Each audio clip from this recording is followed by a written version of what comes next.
A tudo vence, pois quem se ergue quando se levanta o Rei.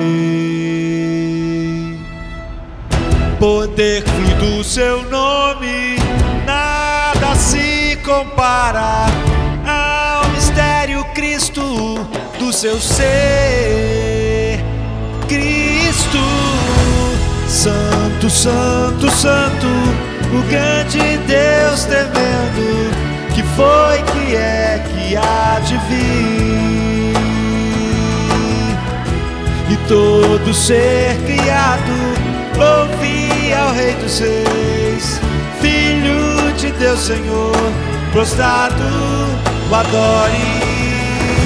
Santo, Santo, Santo, o grande Deus temendo, que foi, que é, que há de vir. Jesus morreu e ressuscitou, não é? Nós queremos começar com uma pergunta, não é? Jesus, ele é o Salvador, ou ele criou um sistema de salvação? Acho que essa pergunta inicial é o melhor ponto de partida, não é? Ele criou um sistema de salvação, ou ele é um Salvador? Então, se eu perguntasse a vocês, vocês amam a humanidade? Você ama a humanidade? A resposta quase que instantânea é que nós amamos. Agora, se nós perguntássemos, você demonstra amor por cada pessoa que você encontra? Todas as pessoas que você encontra, você demonstra amor? Aí você já tem uma dificuldade em responder.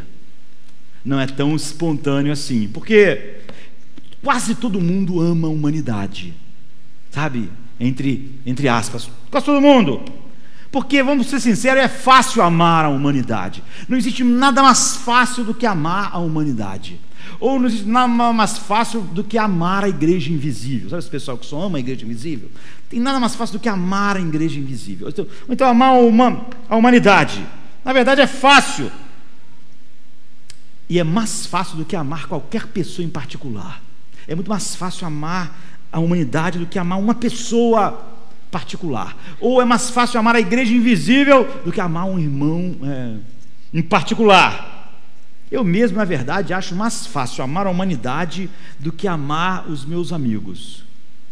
Acho mais fácil amar a humanidade do que amar os irmãos, amar vocês. Vou ser sincero, acho mais fácil amar a humanidade.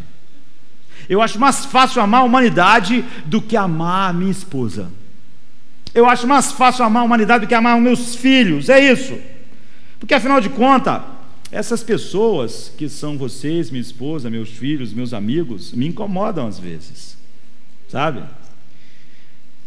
Me desafiam coisas em mim, fazem exigências a mim, sobre o meu tempo, sobre a minha energia, sobre a minha paciência, sobre um monte de coisa em mim. A humanidade não faz isso comigo, entende? A humanidade não tem essas demandas, essas pessoas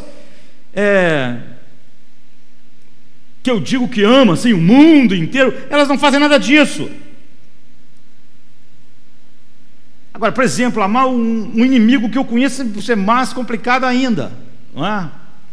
Então, é claro que a razão porque é fácil amar a humanidade é que nós nunca lidamos com a humanidade. Nenhum de nós se encontra com a humanidade amanhã, nem aqui, nem em lugar nenhum. E nem nenhum de nós se encontra com a igreja invisível. Esse negócio, sabe? Não, eu sou da igreja invisível, assim. Eu amo a igreja invisível. Ninguém se encontra com a igreja invisível. Ninguém tem demandas dela. Ninguém tem que perdoar a igreja invisível. Não é assim? Não, sabe? Então é fácil. Porque, na verdade, você não tem que lidar com a vida real. Aquilo, a humanidade, ou então a igreja invisível, para nós é uma abstração.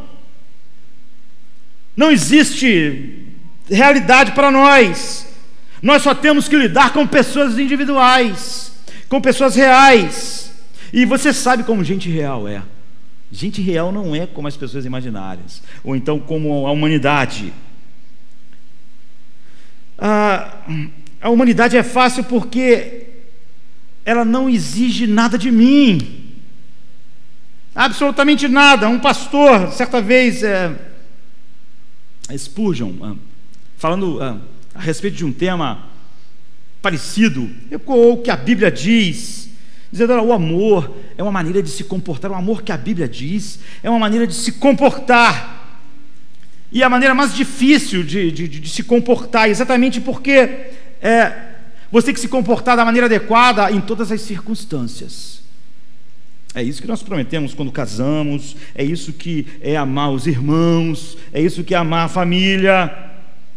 Existe uma experiência, eu diria, emocional, de sentimento, que nós chamamos de amor, não é? Mas ele deve ser o subproduto do comportamento amoroso. É por isso que a Bíblia fala sobre amar um inimigo, não é? Deve haver um comportamento amoroso. A Bíblia diz assim: se o boi do teu inimigo cair na vala, ajuda ele a desatolar o boi. Está vendo? É o comportamento. Você, quando olha para aquele cara que é o inimigo, não vem assim um sentimento maravilhoso, mas você tem um comportamento amoroso. O sentimento vai ser um subproduto desse comportamento. Em parte, ele é um apoio para esse comportamento. À medida que esse sentimento vai chegando, vai ficando mais fácil o comportamento. Ao mesmo tempo, a Bíblia mostra que ele é uma recompensa do comportamento. Ele ajuda e, ao mesmo tempo, ele é um prazer que aquele comportamento amoroso traz. Então, quando você coloca a emoção, que você chama de amor, né, como a coisa principal que te interessa, e coloca o comportamento em segundo lugar, eu vou me comportar se eu tiver determinado sentimento, você não pode nem fazer juramento assim. Por exemplo, alguém vem diante de Deus e diz assim: eu vou amar minha esposa até a morte. Ele está falando sobre sentimento. Sim, porque você não pode dizer o que eu vou sentir momento a momento até a morte. Então, assim, eu vou me comportar de maneira amorosa, como Cristo faz com a igreja, todos os momentos. E na hora que o sentimento não for um apoio para isso, isso será o alicerce sobre o qual o sentimento vai ser restaurado e restaurado. E ao mesmo tempo, o amor que fluir desse comportamento, do qual eu estou jurando diante de ti, vai ser uma bela e doce recompensa disso. Agora, quando você quer a emoção e não quer o comportamento, esse é o sentimento mais egoísta que um ser humano pode ter. E o mais trágico é ele chamar isso de amor, porque é um sentimento profundamente perverso. Você quer a emoção, mas você não quer o comportamento amoroso. É a negação do amor. O nome disso é egoísmo. No entanto, é isso que a maior parte das pessoas fazem. E quando nós separamos a emoção do amor, do comportamento, das nossas relações reais, com pessoas reais, não com a humanidade, não com a igreja invisível, mas com gente real, as coisas saem do trilho rapidamente. Nós ficamos em conflito, nós temos frieza, nós temos ressentimento, nós temos traição.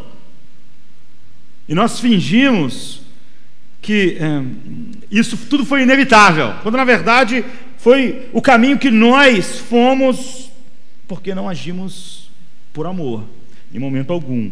Então, assim, nós descobrimos que a experiência emocional do amor, que nós tanto queríamos, vai desaparecendo.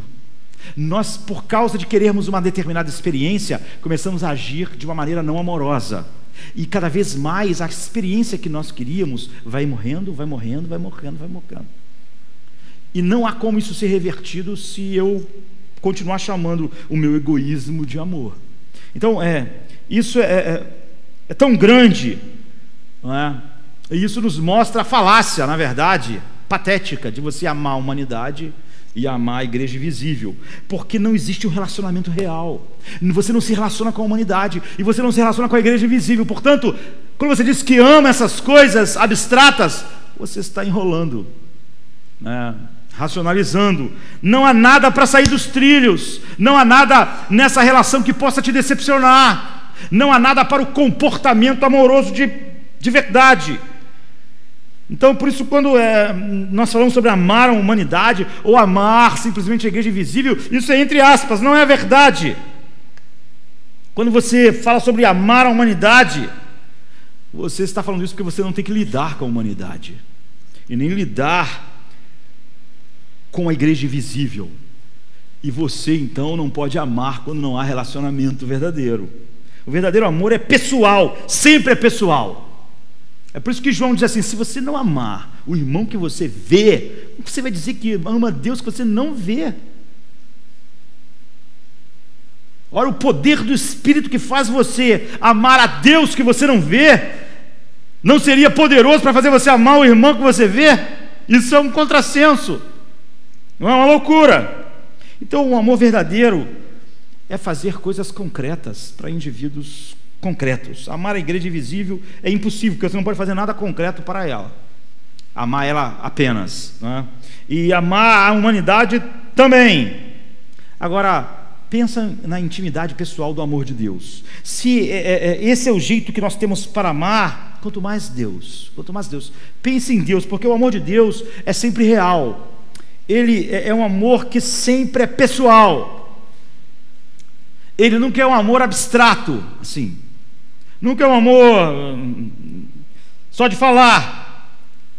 Porque Deus nunca tenta enganar o sistema, como nós tentamos quando falamos sobre amor, a igreja invisível, amor da humanidade, ou então quando nós queremos o sentimento, o seu comportamento. Não.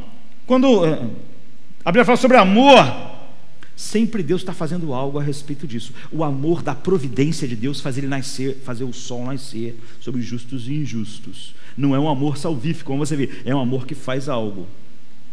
Quando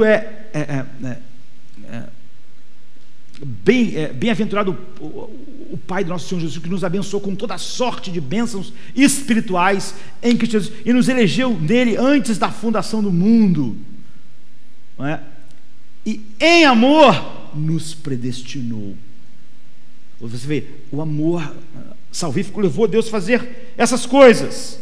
Mas embora o amor de Deus seja pessoal, não é assim como o nosso, é muito mais pessoal que o nosso. Porque, pense, quão bem você conhece outra pessoa? Você não conhece bem ninguém. Vamos ser sinceros.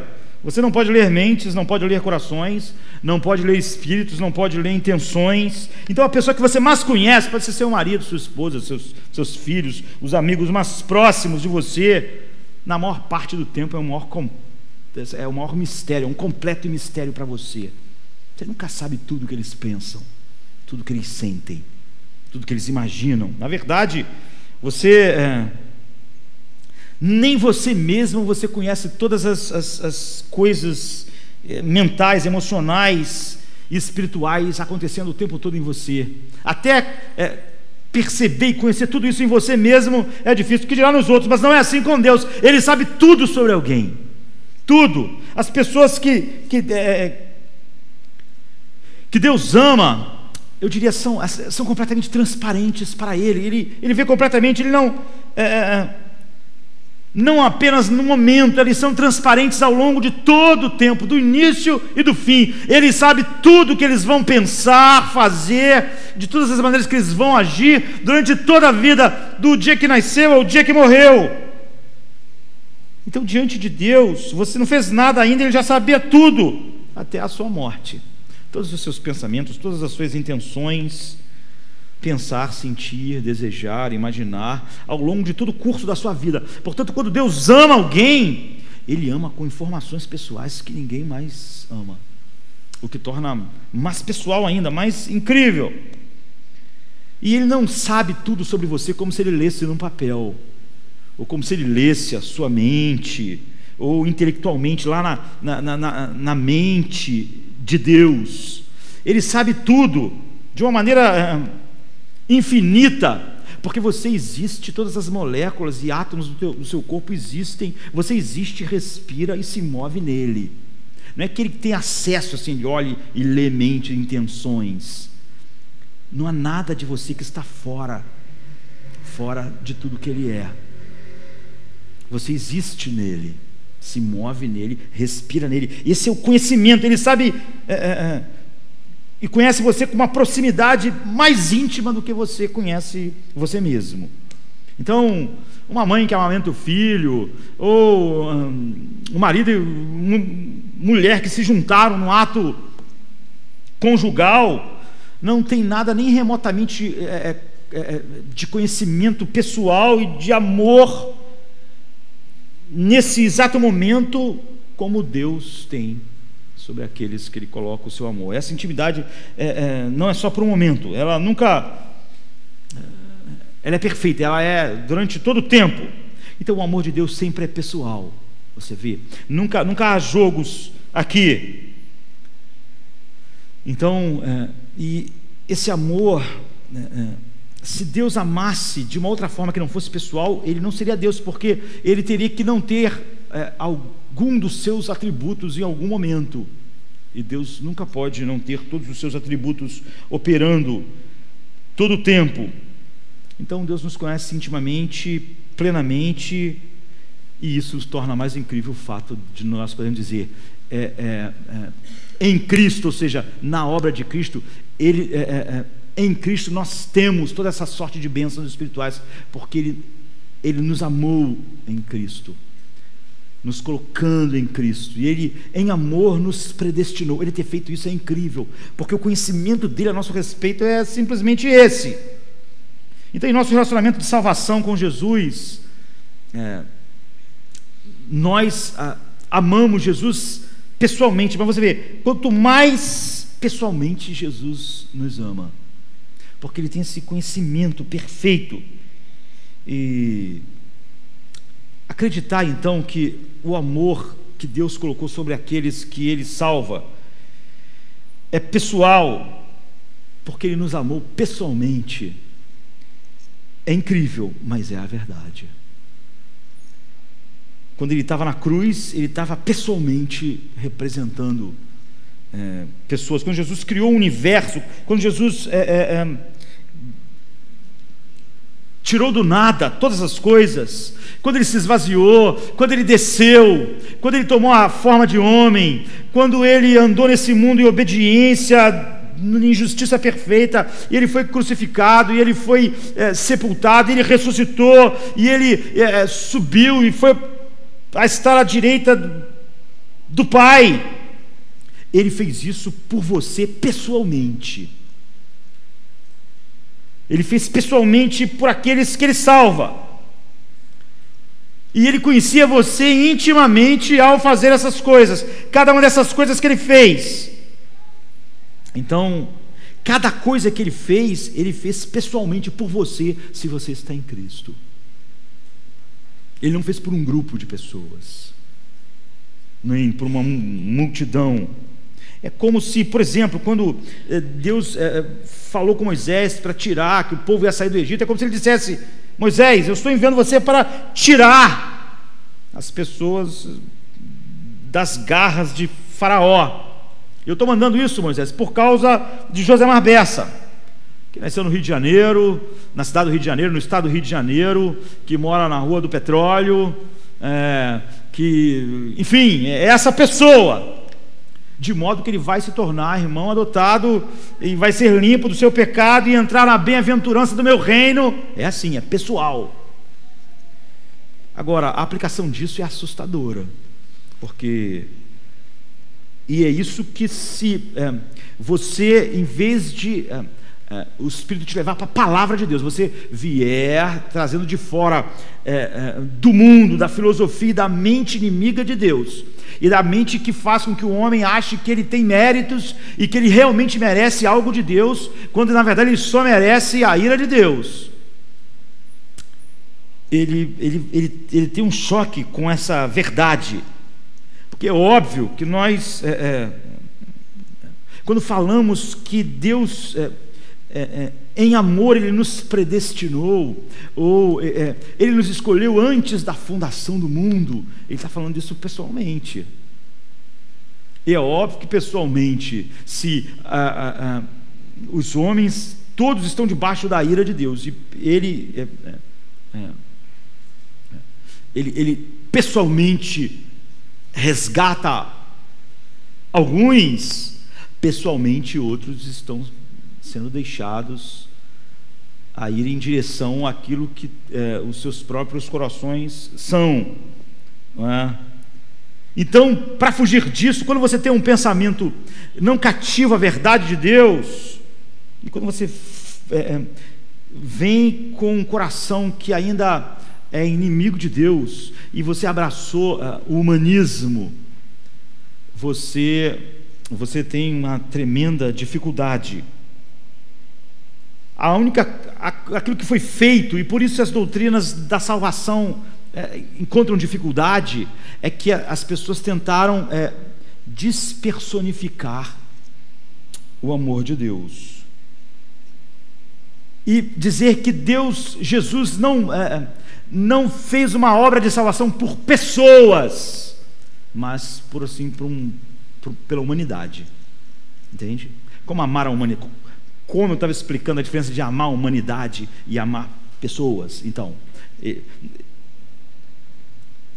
com isso nós despersonificamos as pessoas, a humanidade. Na verdade, eu não estou falando sobre ninguém especial, isso é só uma abstração, e é isso que fizeram, é isso que o humanismo faz, porque você não pode dizer que Deus ama pessoalmente, com amor salvífico, aqueles que Ele não salva. Se você quiser fugir disso, a única maneira que você tem é dizer que Ele não ama assim pessoalmente ninguém, contrariando, é óbvio, o que a Bíblia diz, mas que o trabalho de salvação é feito pelos perdidos. Quem são os perdidos? Os perdidos como humanidade, assim, como essa multidão sem cara, sem nome. Mas a Bíblia diz que Jesus conhece completamente, intimamente o seu próprio povo. E a exclusão, então, quando Ele tira um povo, como por exemplo Israel, é óbvio que Ele não tirou o Egito, é óbvio que Ele não tirou os assírios, os babilônios.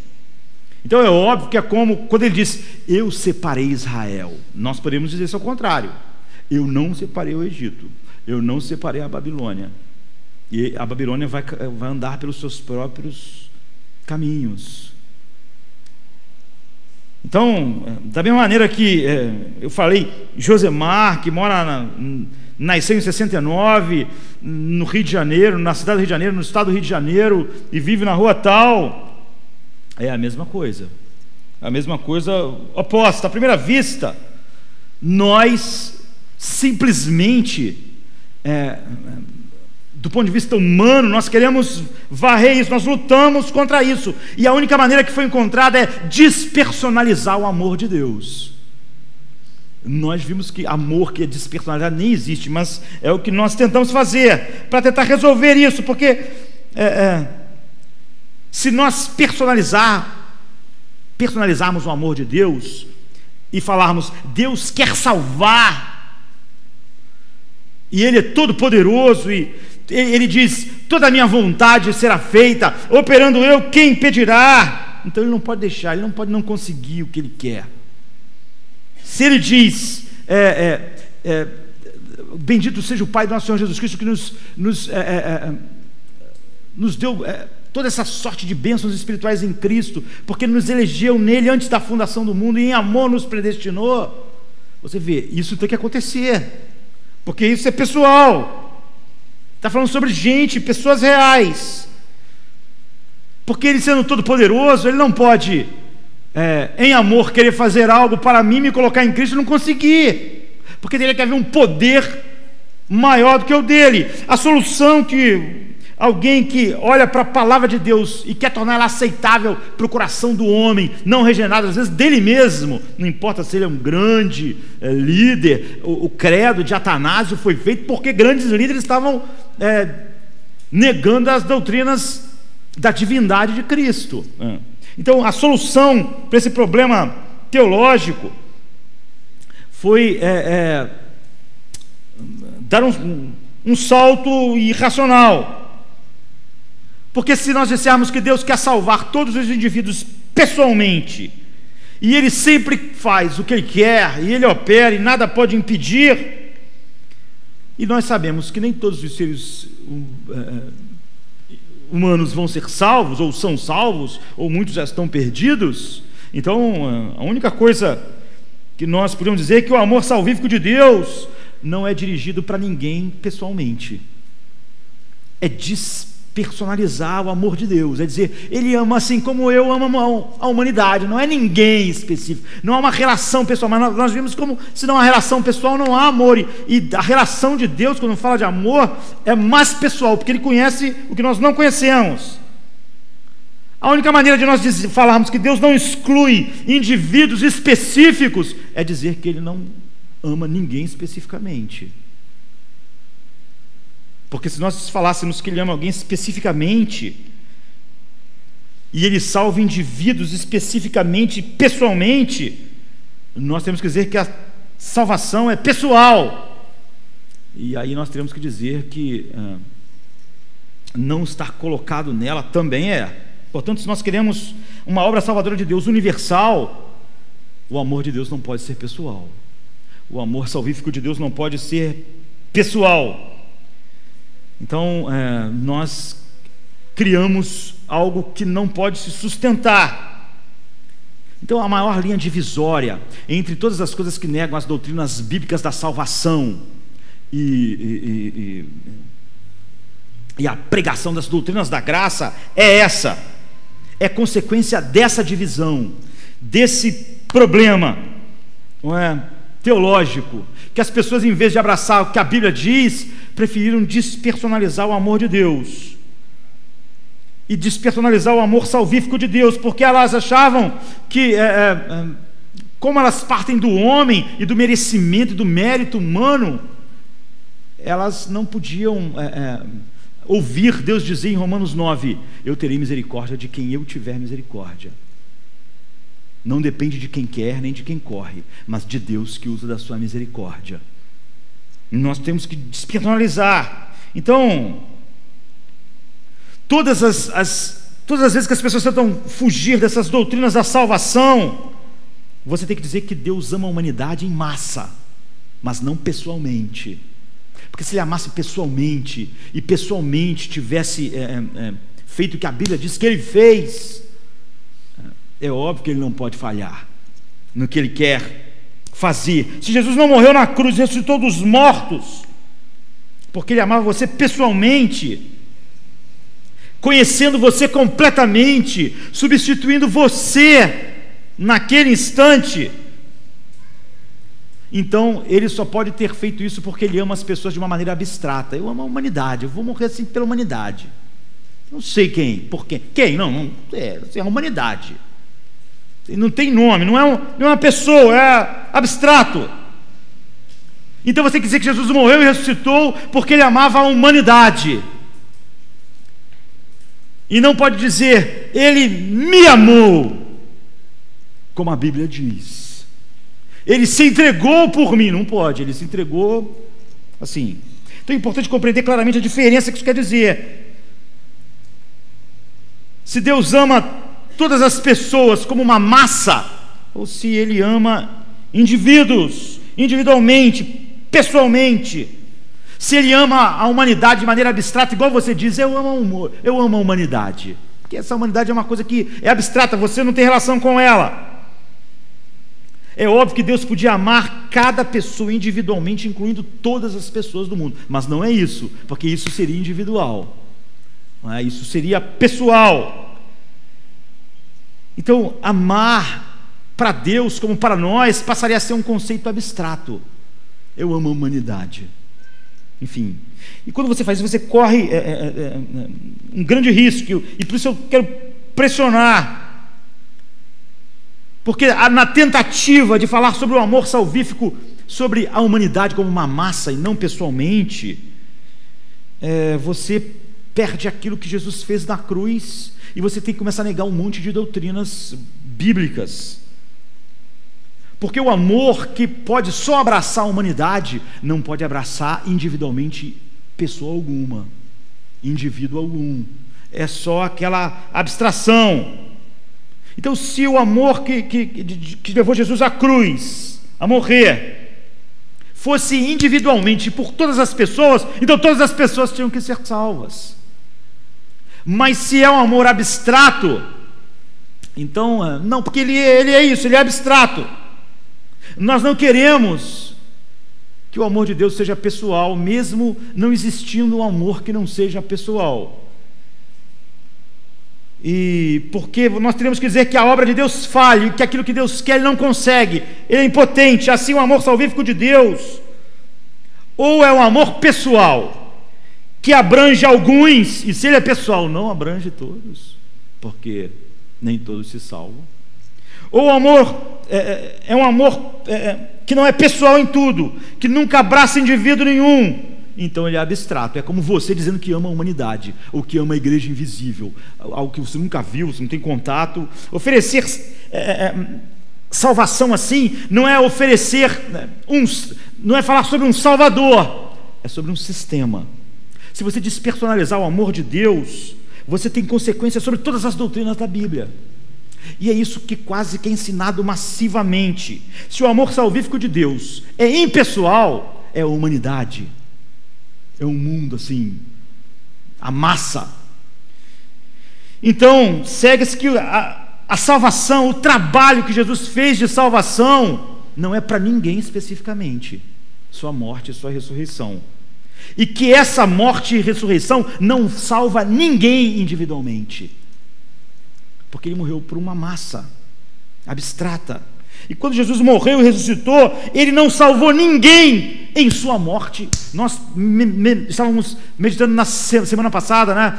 Paulo dizendo, eu me glorio tão somente da cruz, porque a cruz de Cristo, nela eu morri para o mundo morreu para mim. Nela a dívida, aquilo que era contra mim, a cédula da dívida, foi cravada, a minha dívida. Ele nos amou quando nós ainda éramos ímpios, e ele morreu e pagou. Mas nós não podemos ter essas duas coisas. A morte e a ressurreição de Jesus Cristo realmente não salva ninguém se ele morreu de maneira abstrata pela humanidade, ou ela salva alguém de verdade. Então, se Jesus morreu e não se levantou por você individualmente, mas pela humanidade, de maneira abstrata, em seguida, a morte e a ressurreição de Cristo não tem nenhuma eficácia pessoal para te salvar. Como poderia se ela não foi feita por você? Como ela poderia realmente te substituir, se não era você pessoalmente que ele estava substituindo? Esse é o ponto de vista, não é? Que na tentativa de fazer botar o homem no centro, você destrói não só teologicamente, mas racionalmente aquilo que você tem para pregar e a verdade de Deus. Porque quando as pessoas afirmam isso, ele morreu pela humanidade de maneira abstrata, mas não alguém pessoalmente, pagando aquela dívida pessoalmente, o que você está dizendo é que Jesus criou só um sistema de salvação. Ele não salvou ninguém quando morreu e ressuscitou. Na hora que ele disse está consumado, ninguém foi salvo. Ele só criou um sistema de salvação. Agora a pergunta é essa: Jesus criou um sistema de salvação ou ele é o Salvador? Ele salvou alguém ou ele criou um sistema que pode salvar alguém? Então Jesus disse está consumado ou criei o sistema. Agora vamos ver. É isso. Os indivíduos não são realmente salvos até que eles acessem o sistema. Se é assim, através de algum processo que ele faz, se ele acessa o sistema, ele pode ser salvo. Mas se ele não acessa o sistema, ele não é salvo, porque Jesus na verdade não salva ninguém, ele só cria um sistema. Então na tradição romana é isso que a Igreja Católica ensinava e ensina, que foi criado um sistema e que a igreja está no centro disso. Não a igreja como corpo de Cristo, mas uma instituição de concreto. E se você se conectar com o sistema através daquilo que eles chamam de sacramentos, então você pode receber a salvação no sacramento do batismo. Então eles acreditam na justificação batismal. Você é justificado, se você não for batizado, você é pagão ainda. Não é assim? Você vai morrer para você tem que ser batizado, porque é ali que acontece. Você conecta com o sistema. Você não foi justificado em Cristo, você é justificado quando você conecta no sistema, é isso. E depois você vai construir sua santidade através das suas boas obras, pela participação dos sacramentos, principalmente a Santa Missa. E depois a culpa dos seus pecados vão sendo confessados na outra sacramento da penitência, e assim vai. E você pode perder, você entra no sistema hoje, você sai do sistema amanhã. Foi criado um sistema. Se você fizer todas essas coisas que te conectam com o sistema, você está salvo, mas amanhã, se você fizer alguma coisa que te desconecta do sistema, você deixa de ser salvo. Você é salvo, deixa de ser salvo. Você é salvo, deixa de ser salvo, porque é um sistema. A igreja protestante não é diferente, só usa outros meios, não é? Você se conecta com esses meios, as várias tradições arminianas. Então, nelas o sistema é que você tem que aceitar. Quando você aceita Jesus, você conectou no sistema. Mas não é nada muito seguro, porque se no período você faz qualquer coisa, te desconecta do sistema e você já não está salvo. Ninguém foi salvo na cruz. Nunca. Você está se conectando com o sistema de salvação através da tua aceitação. E depois da tua vida, a santificação é uma coisa que você se mantém salvo. Mas se você se desconectar muito disso, você já não está mais salvo. Você vê, o que te salva é um sistema. E ele fica funcionando. Você se conecta, está salvo. Desconecta, não está salvo. É a mesma coisa. Porque tudo isso vem é um pelagianismo, que vem de algo ainda pior. Mas qualquer afastamento humanista da verdade te leva a querer criar meios que vão negar a verdade. Então, essas pessoas estão sempre precisando, elas estão sempre sem consolo, não é assim? Elas estão precisando sentir alguma coisa. Tem dias que eu não sinto a presença disso. Será que eu não estou mais salvo? Não é? Elas precisam de cultos que lhe façam os sentimentos se aflorarem, porque eu preciso sentir que eu estou salvo. Eu estou começando a não sentir que eu estou salvo, porque eu estou me sentindo desconectado do sistema. Tudo que eu faço é para continuar conectado no sistema. Eu não faço por causa de outra coisa. Então você fica pensando todo o tempo se você está no sistema ou não. Não importa se é sacramentos, se é batismo, não é? Se é ceia, ou se é a penitência, todos os a Santa Missa, ou então esses outros, essas conexões. Eu aceitei Jesus, mas agora eu estou meio caído, agora eu estou fora do sistema, agora eu estou perdido, não estou perdido, estou perdido, por causa do sistema, porque você foi salvo por um sistema. Então você tem que se perguntar: Jesus criou um sistema de salvação ou ele é o Salvador? Ele salva na cruz ou ele não salva? Na cruz meus pecados foram pagos ou não foram pagos? Ele estava me representando ou não estava? Ele me amou e a si mesmo se entregou por mim, ou ele amou de maneira abstrata a humanidade? E aí, então, a substituição pessoal, substituição é pessoal. Isso em qualquer coisa mais simples. O jogador é substituído, um outro entra no lugar daquele. Se alguém vai me substituir, alguém tem que ir lá. Eu estou vindo no lugar daquela pessoa lá, estou no lugar dela, estou substituindo ela. Ela não vai trabalhar hoje, vai outra pessoa. Substituição sempre é pessoal, porque senão não é substituição, não é? Então essa é uma das questões mais importantes, radical, que você precisa enxergar, e eu na obra de Jesus, é a diferença entre um homem que fabrica colete e salva-vida. Fabrica colete e salva-vidas e meios assim. É a diferença entre esse cara que criou o colete salva-vida e aquele que, quando você está morrendo afogado, pega na sua mão e tira você da água. Criar um sistema de salvação é criar colete salva-vida. Se você tiver com um, se você usar um, você pode até se salvar. Pegar alguém que está se afogando e tirar ele da água é salvá-lo. Essa é a diferença entre um salvador e um sistema de salvação. Por exemplo, o cara que inventa e cria e fabrica bisturis. E o médico que pega o bisturi vai lá, abre o seu peito, conserta o que está errado. Você pode dizer: esse cara me salvou. O outro que criou bisturis, ele criou um sistema, mas ele é óbvio que não salvou, porque aquele que abriu e tirou o câncer e tocou. Então a questão é essa: Jesus não criou um sistema de salvação, Ele salvou. Ele é o Salvador. O seu nome é Jesus porque Ele salvará o seu povo dos seus pecados. Ele não cria um sistema no qual você pode salvar.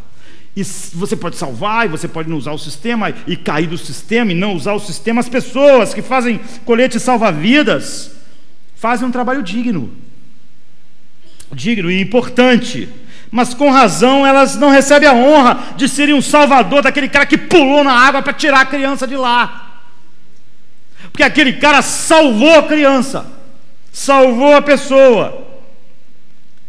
Assim, se nós mudarmos nossa concepção de Jesus a partir do pessoal para o impessoal, você não tem mais um salvador, você tem alguém que criou um sistema que pode ser conectado e que pode te salvar.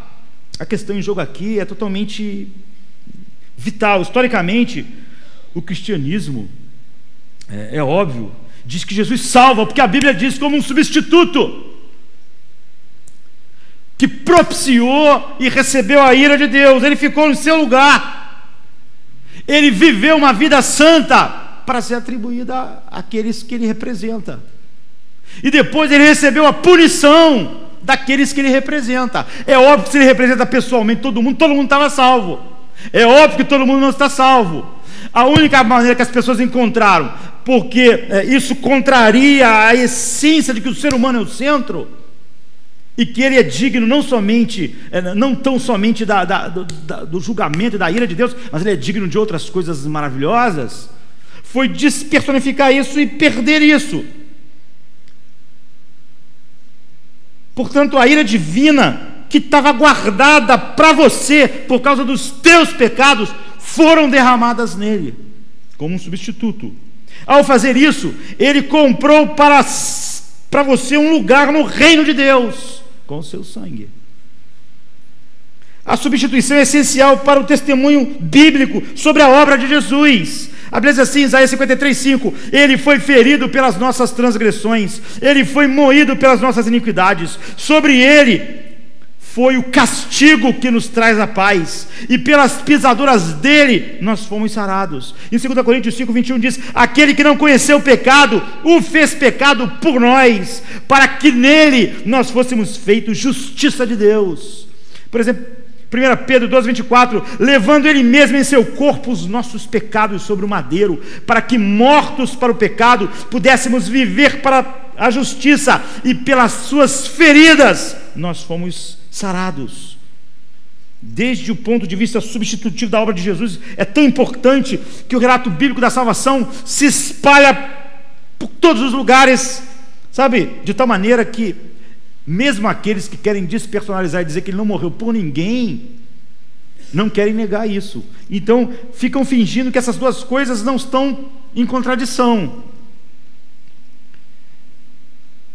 porque a única maneira de ele receber a ira que eu tinha que receber é ele ter recebido individualmente, me representando individualmente. A própria essência da substituição sempre é pessoal, ou você não está falando de maneira racional. Seria absurdo falar de Jesus me salvando e tornando o meu substituto como um conceito abstrato de mim, porque o que isso significa? Se você está e foi salvo pela morte de Cristo,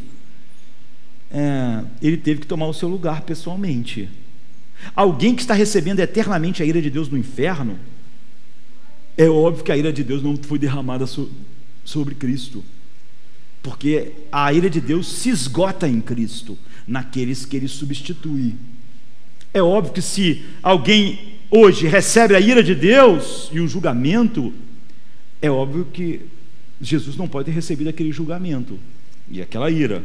Um ato substitutivo deve ser destinado a pessoas, ou então não é um ato substitutivo. Você não pode fazer um jogo de palavras e ficar num mundo irracional. Então, quando você abre mão das doutrinas da salvação, você perde um Salvador, e você começa a trabalhar com um sistema de salvação. Para evitar essa conclusão das doutrinas da graça e da Bíblia, o humanismo, ele tentou dizer que a obra salvadora de Cristo não se destina a ninguém pessoalmente. Pergunte a alguém assim: Jesus morreu por aquela pessoa ali e pagou tudo? Não sei. Ele pagou o pecado do mundo. Não, estou falando daquela pessoa ali. Pagou o pecado dela? Não pagou. E se pagou, então ele não pode pagar mais. Por que ele morreu? Não, ele morreu pela humanidade. É abstrato. Ele não pode ser destinada a toda a humanidade no sentido de cada pessoa da humanidade, porque senão não tem mais culpa em ninguém. Mas a Bíblia diz que o oposto disso, e um monte de pessoas morreram perdidas. Então deve ser destinado a toda a humanidade, entre aspas, como um conceito abstrato, sem envolver ninguém individualmente. Então você tem que admitir que a obra de Cristo só tornou a salvação disponível, não salvou ninguém. Ele não é um salvador, ele é alguém que criou um sistema de salvação e tornou disponível a salvação, mas ele não salva. Você não pode dizer ele é o Salvador. E isso porque eu estou querendo conceder essa deferência para poder que a gente entenda, porque hipoteticamente não existe para Deus, existe para mim e para você, não é? Deus conhece todas as coisas perfeitamente desde o início. Ele não pode substituir alguém hipoteticamente, nem nós poderíamos, mas o problema é que para Deus nem existe hipoteticamente, não é? Essa visão cria vários problemas e retira totalmente a morte substitutiva de Cristo. Você não pode mais falar sobre realmente expiação, nem sobre propiciação, porque são sacrifícios que no lugar de outro recebe a ira de Deus e o outro tira da pessoa que substitui os impedimentos para a comunhão. E nem todos os homens estão em comunhão com Deus, e nem deixaram de estar debaixo da ira de Deus. A substituição ocorre, essas pessoas querem usar a palavra, mas ela não se realiza. Jesus morre na cruz, ressuscita dos mortos por você hipoteticamente. Então o trabalho de Jesus só cria um sistema de salvação. Quando ele morreu, não salvou ninguém. Quando ele ressuscitou, não salvou ninguém. Ninguém foi salvo na cruz, porque na cruz só foi criado um sistema. Esse é o processo. Mas na obra de Jesus ele realiza o ato da substituição. É óbvio que é na cruz que todos os que foram salvos são salvos. Foram salvos lá. Todos os pecados de todos os salvos foram pagos lá, e quando ele morreu e quando ele ressuscitou. Porque se ele só morre hipoteticamente, então o pecado de ninguém foi tirado, a ira não foi derramada de forma nenhuma, e a ira permanece sobre nós. E a conclusão impressionante é que, nesse ponto de vista, Jesus não remove pecados. Você, quando se conectar, vai tirar os seus pecados. Isso se fosse possível morrer por culpas hipotéticas. Não há hipóteses para Deus, isso é só um jogo de palavras. Quando Jesus sobe à cruz, ele sabe quem ele está representando. É por isso que a Bíblia diz: ele olhou para a sua posteridade. Não há hipóteses para Deus. Se a cruz não é substituição, ela sequer seria necessária, porque se ele não vai receber a ira de ninguém, por que ele tem que estar na cruz? Então muitas pessoas dizem, quando você pensa de maneira a humanidade, o mundo, assim, uma massa sem cara, sem ser pessoal, você está pensando aquilo que alguns reformadores chamaram de algo só governamental de Deus. Deus não tem ira contra o pecado de ninguém pessoalmente. É só uma questão de governo e de lei para mostrar como ele não gosta de maneira geral do erro. Então ele fala sobre a ira, mas é só uma expiação governamental, é só para dizer que como governo ele é justo, mas ele não tem uma ira pessoal contra o mal, porque ele então não é pessoalmente santo, só quer manter. É óbvio que eu tenho que dar o crédito de que ninguém tem coragem de afirmar isso, mas essa é a única conclusão que as pessoas podem chegar se elas levarem a sua lógica adiante. No entanto, se elas não levam, elas estão se contradizendo a verdade de Deus. Então, a expiação é substitutiva se ele substitui alguém. E só assim a expiação e a propiciação pode acontecer. A salvação acontece na cruz e no túmulo, ou não acontece salvação nenhuma na cruz e no túmulo, e é tão somente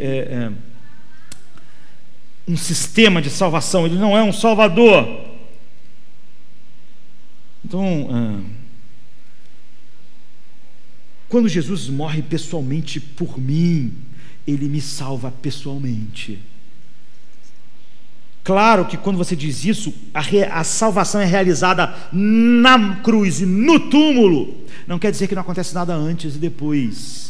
Por exemplo, a Bíblia diz assim, que nós vamos crer no Evangelho. Por isso vos disse, por exemplo, João 8:24, que morrereis em vossos pecados, porque se não credes que eu sou, morrereis em vossos pecados. A salvação envolve receber o Espírito Santo. A Bíblia diz assim, em Atos 10:47, respondeu então Pedro, pode alguém porventura recusar a água para que não sejam batizados estes que também receberam como nós o Espírito Santo? A salvação envolve ser conhecido e escolhido por Deus antes da fundação do mundo. Diz assim, Efésios 1:3-4, bendito seja Deus e Pai de nosso Senhor Jesus Cristo, que nos abençoou em Cristo com toda a sorte de bênçãos espirituais nas regiões celestiais, como também nos elegeu nele antes da fundação do mundo para sermos santos e irrepreensíveis diante dele. Está vendo? Ela envolve coisas que aconteceram antes da história, e ela também envolve o fim, a glorificação, quando todo mal, toda a presença do mal será tirada, quando nós vamos ser glorificados. Diz assim em 1 João 1:6, se dissermos que temos comunhão com ele e andarmos nas trevas, primeiro é óbvio, vai ver a obra de santificação agora, no tempo, nas nossas vidas. Então aqui diz, se dissermos que temos comunhão com ele e andarmos nas trevas, mentimos e não praticamos a verdade. E a salvação envolve o final de todas as coisas, quando nós seremos transformados na mesma imagem de Cristo. É por isso que a Bíblia, quando fala sobre salvação, fala sobre passado, presente e futuro. Diz assim, por exemplo, sobre a salvação no passado, Lucas 7:50, Efésios 2:8, 2 Timóteo 1:9, Tito 3:5, e às vezes fala sobre a salvação como algo presente. Por exemplo, 1 Coríntios 1:18, 2 Coríntios 3:18, Filipenses 2:12, e às vezes fala sobre a salvação que nós estamos esperando no futuro. Romanos 5:9, 1 Coríntios 5:5, 1 Tessalonicenses 5:8, 1 Pedro 1:5. Mas quando fala sobre todas essas coisas que envolvem o passado, lá na eternidade, o presente e o futuro, só está falando sobre coisas não que nos salvam, mas que são resultado ou que antecedem a nossa salvação. Por exemplo, a salvação real acontece na cruz, no sepulcro. Tudo que vem antes, a Bíblia diz, é a preparação para isso. Tudo que Deus fez, nos conheceu na eternidade, nos predestinou, enviou o seu Filho, e tudo que vem depois, crer, santificação, é o resultado da salvação, e não a salvação. A salvação aconteceu na cruz, na ressurreição. Então, quando a gente olha para aquilo que Cristo fez na Bíblia, nunca fala que ele fez algo para deixar disponível a salvação. Fala dele como o Salvador, aquele que salva o seu povo. Por exemplo, Mateus 21, ele lhe dará à luz a um filho e lhe porás o nome de Jesus, porque ele salvará o seu povo dos pecados deles. Ou Gálatas 1, 3 e 4, graça e paz da parte de Deus nosso Pai e do Senhor Jesus Cristo, que se entregou por nossos pecados para nos livrar do presente século mau. Ou Romanos 5, 19, porque como pela desobediência de um só homem muitos foram feitos pecadores, e pela obediência de um só homem muitos serão feitos justos. A Bíblia só fala dele como salvando pessoalmente. Por exemplo, 1 João 4,10, nisto consiste o amor, não em que nós o tenhamos amado a Deus, mas foi Ele que nos amou e enviou o seu Filho para propiciar, receber a ira pelos nossos pecados. Então, uma vez que nós somos salvos na cruz, é por isso que nós nos gloriamos na cruz, e não num sistema que um dia nós conectamos. E no túmulo vazio é totalmente diferente. Tudo que acontece depois, você vê, é obra da salvação em nós. É por isso que a santificação não é um jogo com Deus, não é eu tentando me salvar, não é eu tentando ganhar méritos, é simplesmente o Espírito operando o querer e o efetuar segundo a sua boa vontade em mim, porque eu fui salvo e predestinado para ser santo. Então ela está funcionando porque Jesus salva, e porque Ele salva, essas coisas acontecem, porque essas coisas são aquilo que Paulo disse: bendito seja o Pai do nosso Deus, porque nele nós temos toda essa sorte de bênçãos espirituais. Que sorte de bênçãos espirituais? Pense em todas as bênçãos espirituais: arrependimento, fé, santificação, mortificação, tudo. Então, nas doutrinas da graça, nas doutrinas bíblicas de salvação, Jesus não torna... Nenhum homem pode dizer assim: Jesus tornou a salvação disponível e eu aproveitei. Qual é o seu testemunho? Jesus tornou a salvação disponível e no momento exato eu me conectei, aí eu me salvei. Você diz: Jesus me salvou, Ele é o meu Salvador, Ele fez isso. Ele não fez um sistema, Ele me tirou, Ele fez isso, Ele me salva, Ele nos salva. Até as pessoas que negam a verdade das Escrituras, elas têm que dizer que Jesus é o Salvador, porque senão ficaria tão chocante a negação de toda a palavra de Deus, que elas não teriam como continuar. Porque dizer que Jesus criou um sistema de salvação que eu mesmo conecto e me salvo, e na hora que eu me desconecto eu me dessalvo, e depois me conecto e me salvo, é a mesma coisa dizer que eu sou o meu Salvador. Não há diferença. Ele criou o sistema e eu acessei o sistema. E houve época da minha vida que eu desconectei do sistema, e depois eu conectei com o sistema novamente. Então, toda sorte de bênçãos espirituais, elas na verdade não existem. Porque eu acesso coisas quando eu me conecto e quando eu me desconecto. Eu não recebi tudo em Cristo, estando nele, quando a obra de salvação foi feita, quando ele morreu e ressuscitou. Nós fazemos a eficácia da ação de Cristo. Se nós não fizermos, o que ele fez não tem nenhuma eficácia. O que ele fez não faz nada, porque ele morreu de maneira abstrata para uma multidão abstrata. Então, o homem vai sempre viver buscando em si mesmo a segurança da sua salvação. Ele vai ter que atribuir a si mesmo a sua própria salvação, porque ele não foi salvo na cruz e nem no túmulo vazio, mas quando ele aplicou o sistema à sua própria vida. E quando ele percebe que de alguma maneira, como ele é um homem, como ele é pecador, ele peca, e ele então se desconecta do sistema, então ele se salva e perde a salvação. Ou seja, o que é o eixo da salvação? É você ou é Cristo? É sobre isso. Sobre isso toda a verdade está apoiada, ou você a perde. Se Jesus é o eixo da sua salvação, então ele é firme. A Bíblia diz: ele é a nossa âncora além do véu, ele é nosso representante à direita de Deus. Nenhuma condenação há para os que estão em Cristo Jesus. Quem tentará acusação contra os escolhidos de Deus? Ninguém, porque Deus os justifica, e porque Cristo está à direita de Deus, representando eles, dizendo: eu estando aqui, eles estão aqui. A única maneira de tirar essas pessoas do lugar delas é tirar Cristo da direita do Pai, porque Ele representa elas. Então a escolha de Deus acontece antes da fundação do mundo. A transformação e a glorificação é lá no final do mundo. Então você vê, há uma distância, mas tudo isso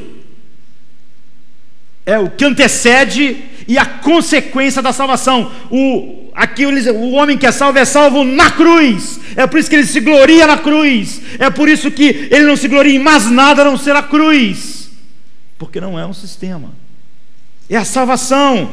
Obviamente ninguém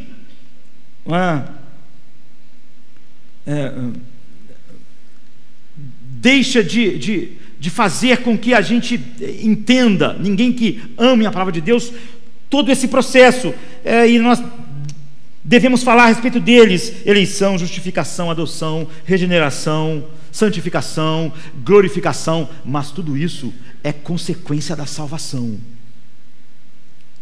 É porque o homem é salvo, é que ele é santificado, é que ele é glorificado. Aqueles que antes ele conheceu, esse ele predestinou, que ele predestinou, ele chamou, os que chamou, ele glorificou. Você vê, é consequência, é o que antecedeu a salvação e depois a consequência da salvação. Mas a salvação é na cruz.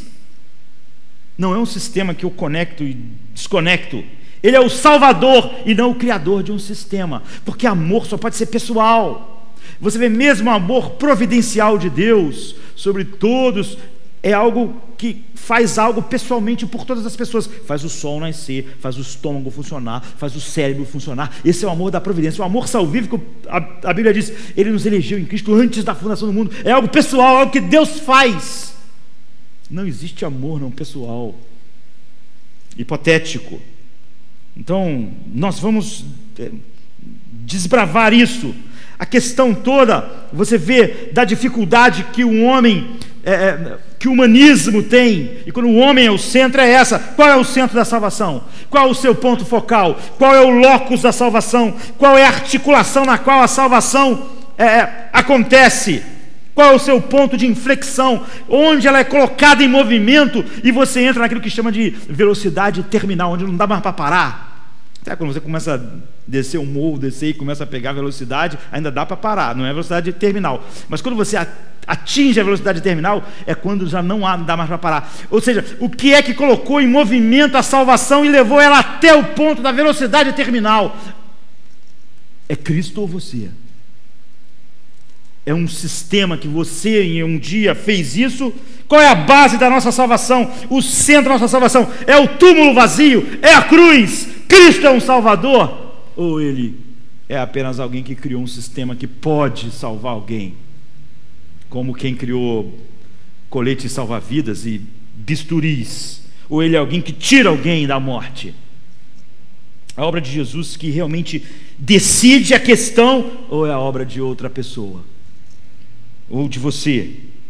Então, é por isso que todas as pessoas, todas as tradições que envolvidas com o humanismo não abraçam a verdade bíblica, elas vão dizer que as pessoas estão conectando com a salvação e desconectando, porque o centro da salvação das pessoas é elas conectarem e não conectarem, não é Cristo. Por que você é salvo? Porque eu me decidi por Cristo. E por que aquele cara que era salvo agora não é mais salvo? Porque ele agora se desconectou. Cristo só criou o sistema lá.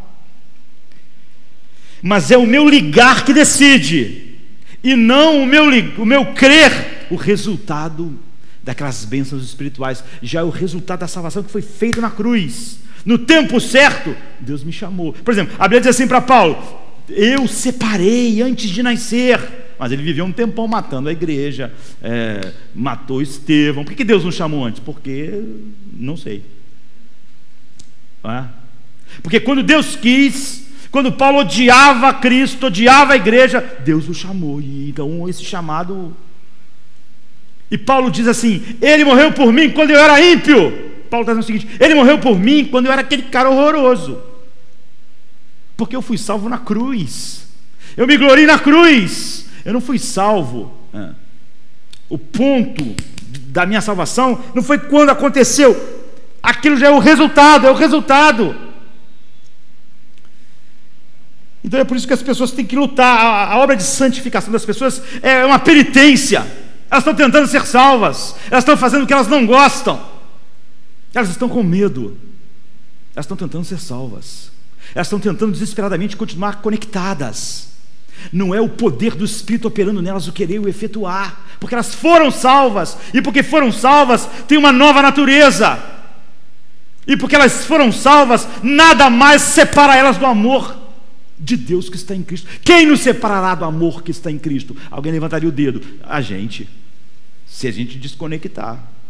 Paulo diz: nem a morte, nem a vida, nem nenhuma criatura pode nos separar do amor de Deus que está em Cristo. Ele nos escolheu na eternidade, Ele nos colocou em Cristo, Ele jogou sua ira sobre o seu Filho em nosso lugar, no tempo certo Ele nos chamou. Paulo diz: Ele tendo nos dado o seu Filho, agora que Ele deu o mais difícil, o que Ele não fará? O que mais pode acontecer? Ele deixou o trono, Ele veio de maneira pessoal. A doutrina romana, católica romana, diz que nós somos salvos através dos sacramentos.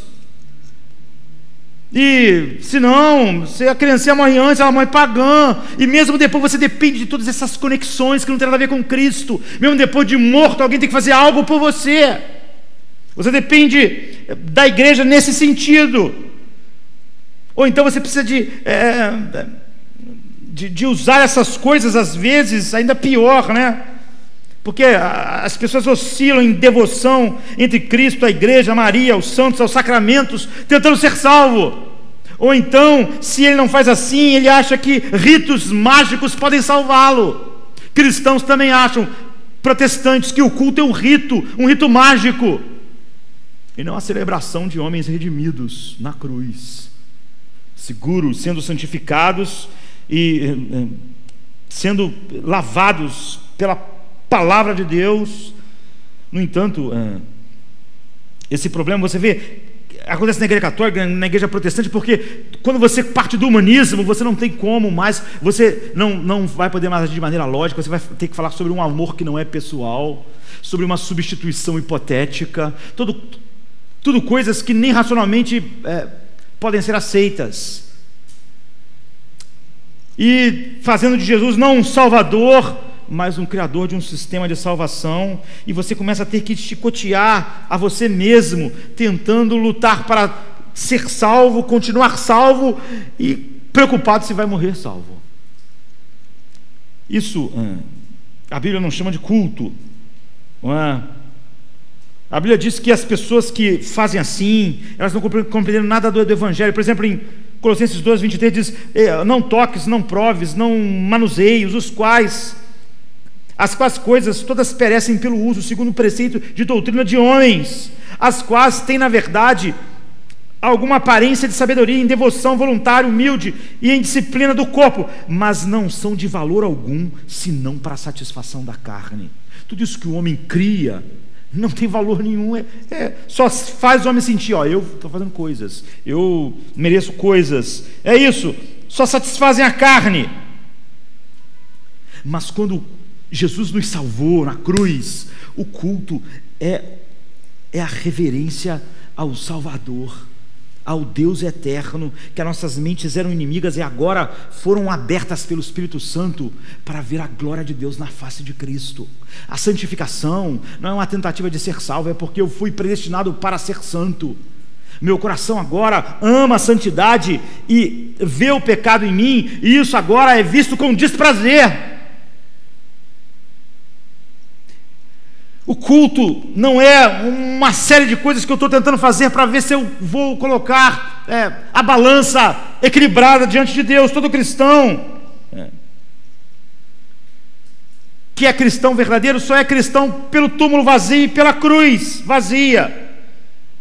O amor salvífico de Deus é pessoal, como todo amor só pode ser amor se é pessoal. Mesmo o amor providencial de Deus é pessoal, ou seja, Ele faz coisas pelos homens. O amor salvífico de Deus está direcionado a homens.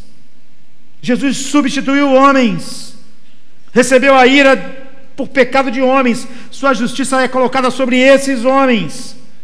Todas as outras religiões São religiões de direito, o homem fazendo coisas para ter direito a ser alguma coisa, mas não há nada que você possa fazer para ganhar o favor de Deus. É o que a Bíblia diz, é a graça soberana de Deus. Só o cristianismo afirma o amor como base da salvação, o amor de Deus. Então nós temos que encerrar, mas durante todo o Antigo Testamento, essa é a verdade expressa, sabe, do amor inabalável de Deus.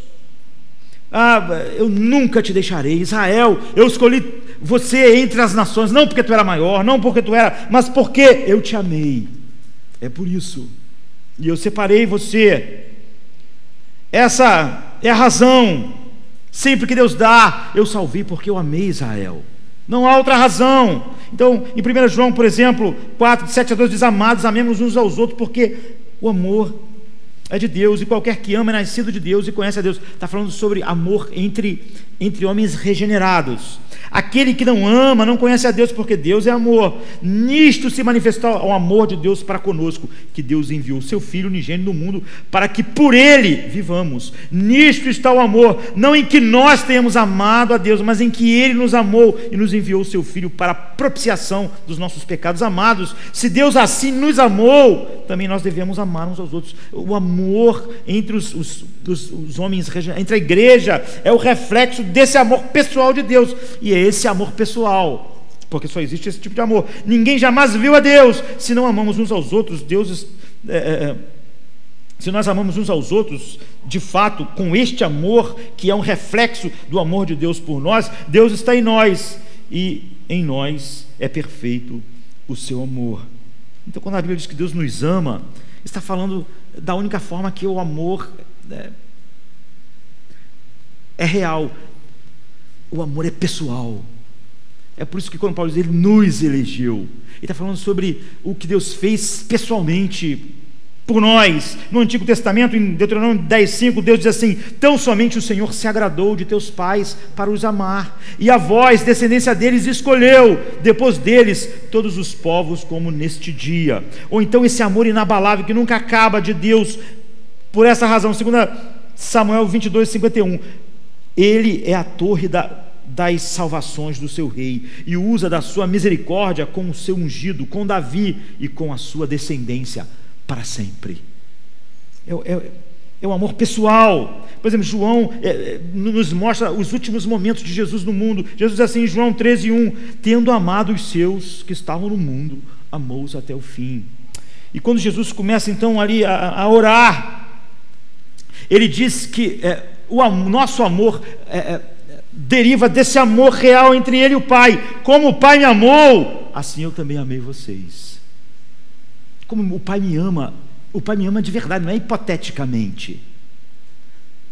A pessoa do Pai, a pessoa do Filho, o Pai me ama, é assim que eu amo vocês, dessa maneira. Como o Pai me amou, assim eu também vos amei. Então ele ordena que por isso nós amemos uns aos outros, assim de maneira particular e real, gente real. Então ele diz assim em João 15:12: este é o meu mandamento, que vos ameis uns aos outros.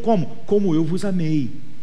Se você foi amado pessoalmente com Deus, ele está dizendo, você ama o outro. Em seguida ele imediatamente enfatiza o amor salvífico para eles, e mostra como esse amor salvífico é pessoal. Ninguém, diz assim no versículo 13, tem amor maior do que este, que alguém a sua vida dá pelos seus amigos. Aí ele começa a fazer a oração, a última oração, a oração sacerdotal pelo o seu povo, os seus discípulos. Em João 17:23 ele diz: eu neles e tu em mim, para que eles sejam perfeitos em unidade, e para que o mundo conheça que tu me enviastes a mim, e que tem amado a eles como tem amado a mim. Pai, aquele que tu me deste, quero que onde eu estiver, também eles estejam comigo. Aqueles que tu me destes, pessoas, para que vejam a minha glória que tu me deste, porque tu me amaste antes da fundação do mundo. Aí no versículo 9 ele diz: eu rogo por eles, eu não rogo pelo mundo, mas por aqueles que tu me destes, porque eram teus e tu me destes. É sempre essa coisa pessoal. Por eles eu entrego a minha vida, Então, isso é enfatizado. Considere o discurso que nós começamos: bendito Deus e Pai do nosso Senhor Jesus Cristo, o qual nos abençoou com toda sorte de bênçãos espirituais nos lugares celestiais, como também nos elegeu nele antes da fundação do mundo, para que fôssemos santos e irrepreensíveis diante dele em amor. E em amor nos predestinou para filhos de adoção por Jesus Cristo para si mesmo, segundo o beneplácito da sua vontade, para o louvor da glória da sua graça, pelo qual nos fez agradáveis a si no amado, em quem onde temos a redenção? Na cruz, nele, em quem temos a redenção pelo seu sangue, a remissão das ofensas, segundo as riquezas da sua graça, que ele fez abundar para conosco em toda sabedoria e prudência, descobrindo-nos o mistério da sua vontade, segundo o seu beneplácito, que propusera em si mesmo, lá nos tempos eternos, de tornar a congregar em Cristo todas as coisas na dispensação da plenitude dos tempos, tanto as que estão nos céus, como as que estão na terra. Você não tem como. O amor de Deus ou é pessoal ou não é amor nenhum. E se ele é pessoal, ele é direcionado a pessoas. É isso que a Bíblia fala todo o tempo. Você não pode despersonificar o amor de Deus. O amor da providência de Deus é sobre pessoas. O amor salvífico é sobre pessoas. É sobre todos aqueles que ele salva, todos aqueles que ele colocou em Cristo.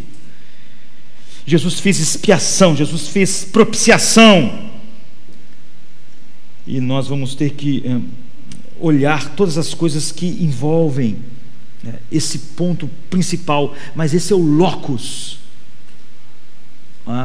Jesus é um salvador, ele não cria um sistema de salvação para que cada um possa salvar ou não se salvar à medida que se conecta por si mesmo ao sistema.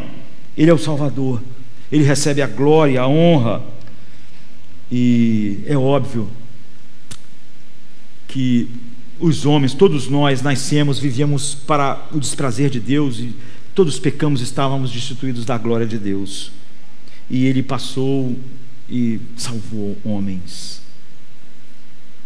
E como você e nem eu, nem ninguém pode negar, e é disso que as pessoas queriam fugir, quando ele escolheu Israel, ele não escolheu as outras nações. É óbvio. Mas nós precisamos nos apegar à palavra de Deus e buscar por um amor salvífico, universal, hipotético, que não salva ninguém. É uma caça teológica fútil e nega a Bíblia. É como você tentar representar o amor de Deus com um diagrama, desenhando um círculo quadrado. Isso não existe. Isso é ilógico e é irracional. Tente, você não pode fazê-lo. Diga que Jesus criou um sistema de salvação e você perdeu a Bíblia. Tu perdeu tudo. Tu perdeu todas as doutrinas. A expiação não faz mais sentido, a propiciação não faz mais sentido, a perdição de alguns não faz sentido, porque Jesus não pagou pelo pecado de ninguém propriamente dito, nem propiciou ninguém, nem ninguém deixou. Todos hipoteticamente foram propiciados. Como alguém pode ser propiciado hipoteticamente? E porque você não pode desenhar um diagrama quadrado com círculos, você não pode inventar um amor irracional, impessoal, hipotético, e com isso criar toda uma salvação hipotética e um sistema hipotético de salvação que não tem um Salvador mais, e chamar isso de evangelho. Você não pode justificar Deus salvando ninguém. Você não pode justificar mais nada que você diz sobre o que a Bíblia diz. E nós queremos então saber como Deus ama, e é assim que nós vamos continuar na próxima vez que pregarmos a respeito disso, partindo do ponto mais inicial, não é? Dessa pergunta mais essencial: Jesus é um salvador ou o criador de um sistema de salvação? Que nós vimos hoje. Se a pessoa responder, ele criou um sistema, você não tem mais a Bíblia. A cruz não é o lugar mais da salvação. Cai tudo. E é isso que a grande parte das pessoas acreditam hoje. É isso que a igreja romana acreditava. Foi por isso que a reforma foi feita. Mas é esse mesmo lugar. E por que isso sempre se repete? Por causa do humanismo. porque você quer tornar a palavra de Deus aceitável ao homem que é centrado em si mesmo e não em Deus, porque ele não é regenerado, porque ele não pode amar Deus, nem Cristo, e nem pode aceitar que Deus é o centro e não os homens. Então, essa é a primeira pergunta. Muitas outras perguntas virão, e com elas nós vamos, antes de olharmos as doutrinas, perceber por que nós temos perdido e por que é necessário nós sabermos da razão da fé, e como nós não podemos lutar pela fé sem realmente conhecermos a palavra de Deus, mas como também não podemos lutar pela fé sem que essa fé e essa transformação e regeneração seja uma realidade em nossas vidas no mundo. Vamos ficar de pé, vamos orar. A tudo vence, pois quem se ergue quando se levanta o Rei. Poder do seu nome, nada se compara ao mistério Cristo do seu ser. Cristo, Santo, Santo, Santo, o grande Deus tremendo, que foi, que é, que há de vir. E todo ser criado louve ao Rei dos Reis, Filho de Deus, Senhor, prostrado o adore. Santo, Santo, Santo, o grande Deus tremendo, que foi, que é, que há de vir. E todo ser criado louve ao Rei dos Reis,